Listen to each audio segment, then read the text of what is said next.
হঠাৎ দেখায় মনে হতে পারে এখানে কোনো খাল খননের কাজ চলছে, কিন্তু কিছুক্ষণের মধ্যেই আবার সে ভুল ভেঙে যাবে। খাল খনন নয়, এখানে চলছে নগরের একটি সড়ক খননের কাজ। খোঁড়াখুড়িতে জর্জরিত যে সড়কটি এই মুহূর্তে দেখতে পাচ্ছেন, এটি রাজধানীর প্রাণকেন্দ্রের পাশে সাদেক হোসেন খোকা সড়ক। উন্নয়নের এই খোঁড়াখুড়িতে চরম ভোগান্তিতে এই সড়ক দিয়ে যাতায়াত করা অসংখ্য সাধারণ মানুষ। আমাদের তো দুর্গতি, ওখানে 2 ঘন্টা তো আমার যাওয়ার পরে এখান ঢুকছি, এদিকে আরো অবস্থা খারাপ।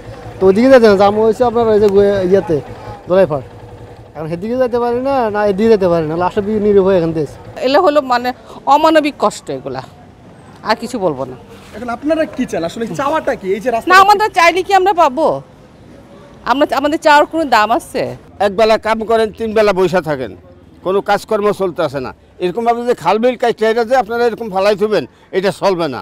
এই কাজটা যে 3 মাসের উপরে, রমজানের আগে কি করে ওই কাঠ দিয়ে কি কাজ করে? এটি কাঠ দিয়ে কোনো কাজের কোনো অগ্রগতি নাই, কোনো কিছু নাই, যে 3 মাসের উপরে।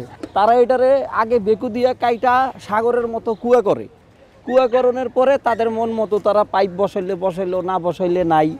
হ্যাঁ, তারপরে রাস্তার সাইড দিয়া যে ফুটপাত আছে জনগণ হাঁটার জন্য, সেইটাও তারা ওই মাটি দিয়া, পাথর দিয়া, রড দিয়া, বালু দিয়া তারা এটা বন্ধ করে রাখছে।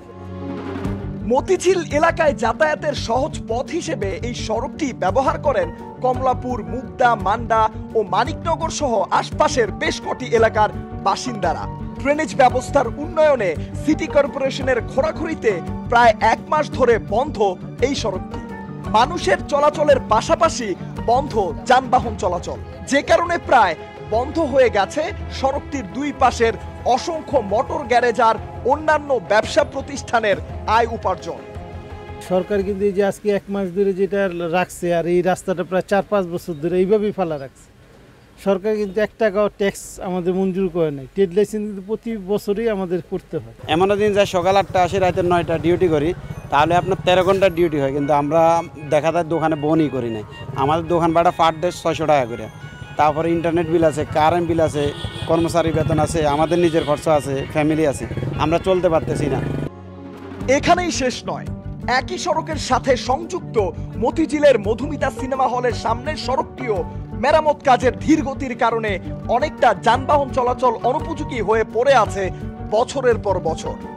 সরকারি কাজ মানলাম, সরকারি কাজ এক সাইডে কাটবো, ওইটারে ডাকবো, আরেক সাইডে কাটবো। মেইন একটা রাস্তার দোনো সাইড কাইটা ধুয়ে দিছে, মেইন রোড পুরা জাম হয়ে থাকে।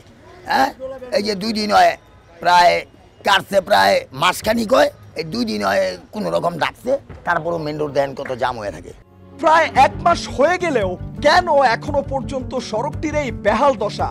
বার্তা 24 এর এমন প্রশ্নে ঢাকা দক্ষিণ সিটি কর্পোরেশনের 8 নং ওয়ার্ড কাউন্সিলর সুলতান মিয়া বলেন, সাময়িক কষ্ট হলেও খুব শীঘ্রই এর সুফল পাবে এলাকাবাসী। আমাদের স্বামীবাগ এবং আমাদের 39 নম্বর ওয়ার্ডে যে জলাবদ্ধতা হয়, আমাদের কামরাশী স্কুলে যে জলাবদ্ধতা হয়, সেই জলাবদ্ধতাকে দূর করার জন্য এই কাজগুলো আমাদের এখানে এই কালভার্টের সাথে এই পাইপগুলো সংযোগ হচ্ছে। আমরা আশা করব একটু কষ্ট হলেও আমাদের মাননীয় মেয়র মহোদয়ের যে পরিকল্পনা, সেই পরিকল্পনা সুভোগ আমার এই এলাকা এবং আমার পার্শ্ববর্তী এলাকায় যা তারা ভোগ করবে। নগরীর উন্নয়নে রাস্তায় খোঁড়াখুড়ি হবে, এটা খুব স্বাভাবিক ব্যাপার।